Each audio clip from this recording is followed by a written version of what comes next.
9 तारिख एप्रिलाव आसामनि बिधान सभा बा एमएलए इलेक्शन जानो फैगासिनो दं। जों बिपिएफ बा एनडिए हिसाबै गोख्रों प्रस्तुति रेडि जानानै दं आरो नोंथांमोना दिनै नुदों बे नन्दिपुर प्राइमारियाव गोबां जोंनि रायजो राजाफ्रा बेयाव नुजाफैदों आरो जोंनि मेलाव जोंखौ हेफाजाब होदों। जों बहाय रोखायै बुंनो हायो जिहेतु जों थांनाय बिटिसिआव हारसिङैनो 28 था मोनदोंमोन आरो दिनै जोंजों लोगोसे एनडिए बा बिजेपि दला जोंजों सामिल जाबाय। गतिके बाव रायलायनांगौ दरखार गैया। बेयाव आरामसे बिपिएफनि केन्डिडेट बा एनडिएनि केन्डिडेट जोंना सभाराम बसुमतारिया बे देरहानाया रोखा।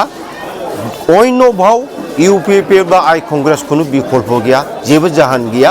गतिके नोंथांमोनाबो नुगासिनो दं जेरावखि जोंनि मिटिं बेवहाय लोब लोब बेयाव जोंनि माबा मिटिङावहाय जोंजों हेफाजाब होफैनायखौ आरो दिनै इउपिपिएलनि बिराद मानि वार्कारफोर सापर्टारफ्रा जोंनि बिपिएफ दोलो हान्जायाव हान्जा हान्जा हाबगासिनो दं। बेखौनो जों बुंनो हायो बिनि जाहोनखौ। गतिके इउपिपिएलआ दंब्लाबो दिनैनि दिनाव इउपिपिएलआ गैला। खारन प्रमदआ इउपिपिएल दलनि बे सासे बिगोमामोन प्रेसिडेन्ट। दिनै गावनि दलखौ गारनानै बियो रायजो सभानि एमपि जाहैबाय। बेहाय बियो बुजिखाबाय इउपिपिएलआ थैनोबो एबारनि बे बिसायख'थियाव बा एमएलएआव सासेबो देरहाया बेखौ रोखा मिथिखाबाय। बेयो ओंखायनो दोरोदनानै थाहैखाबाय। बेसेबांसो जौखोन्दो मोननानै देरहासार जागोन होननानै सानदों? जोंनि बिटिसिआव 15था दं। 15थाखौ मालायखौथ' जों बुंनो हाया। 15थायाव 15थाबो 100% बियो देरहाजोबगोन बे फाक्का। फैबाय थानाय बिसायख'थिनि सोमोन्दै रायजो राजानो मा मेसेज हरनो सानदों? फैबाय थानाय देरहाखांनायनि उनाव जिहेतु जोङो बिटिसिआ अलरेडि आसामावथ' बे बिजेपि सरकार जागोन आरो बिटिसिआव जों अलरेडि बिपिएफ सरकार जाखाबाय।